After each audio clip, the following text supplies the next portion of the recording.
Sony finally revealed the price and release date for the PlayStation 5 at its latest reveal event, and it means we finally understand where both this and the Xbox Series X line up. And aside from the whole pre-order fiasco that's going around, it's just about the best case scenario we could have hoped for. And the price points are not only largely fair compared to the competition, but they prove one thing in particular. It's a clear indicator that even as Microsoft's philosophy has shifted, Sony is still in it to dominate the sales charts.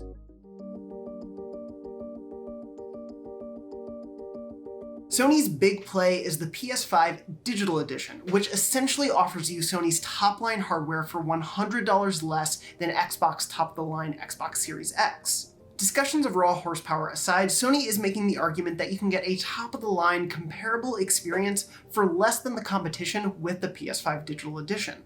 And it really benefits Sony to want you to pick up this digital edition of the console. Sure, even if Sony loses any money on the cost of the box itself, the digital edition locks you into Sony's purchasing ecosystem. Even if Sony makes less money from you on day one, they'll get a more consistent share of every game you buy from them, rather than having to share that profit with either retailers or shipping. Of course, Sony isn't going to market this console as a boon to their bottom line, but if the frantic scramble to pre-order PS5s after the reveal event is any indication, is that the digital edition is seemingly far more scarce, and that kind of makes sense. Not only is it a cheaper option so they'll make less money overall, but retail stores who thrive on you buying physical games and pre-owned games rather than selling you just consoles probably don't want to sell a console that hastens their own irrelevance. But of course, for Sony, it's all a win-win.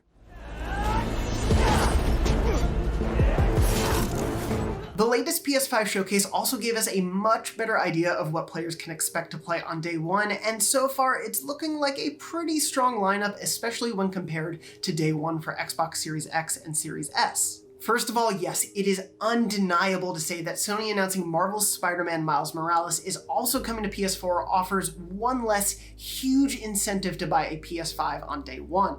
And that's not the only PS5 game also coming to PS4, including Horizon Forbidden West and Sackboy: A Big Adventure. It is great that more people will be able to play these games. That is undeniable. For Sony to spend most of 2020 saying it believes in generations rather than Microsoft's blurred line approach to the next generation, only for it to make these announcements, it knocks a bit of the wind out of the sails of why you should buy a PS5 right now.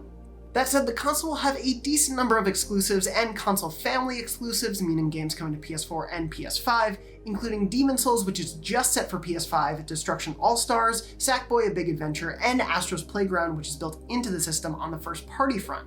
Plus third-party exclusives like Godfall and a host of other console exclusives set for the holiday time, like the Pathless and Bugsnax.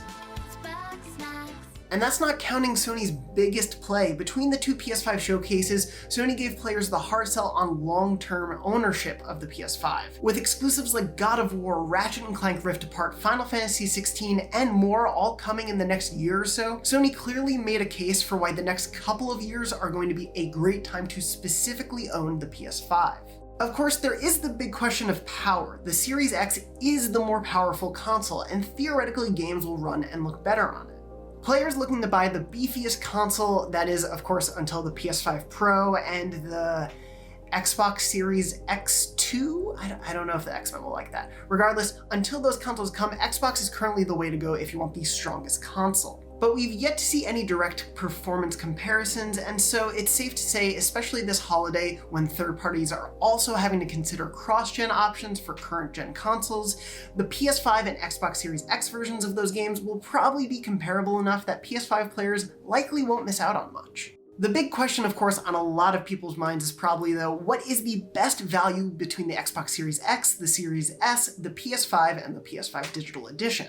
And while it may make sense to compare the Xbox Series S and PS5 Digital Edition, after all, they are the company's respective cheaper options, the Series S is, in my view, a totally different value proposition than the PS5 or the Xbox Series X. Despite the seemingly meager $100 difference, the two are quite different consoles.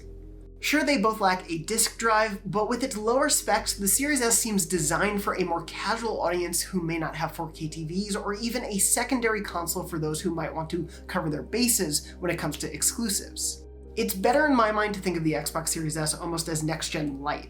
It's undeniably a great option for players who may not be able to lay down $400 to $500 for a new system, and the lower price, even with a monthly subscription fee for the added benefits of Game Pass, is undoubtedly the best deal to get in on next gen.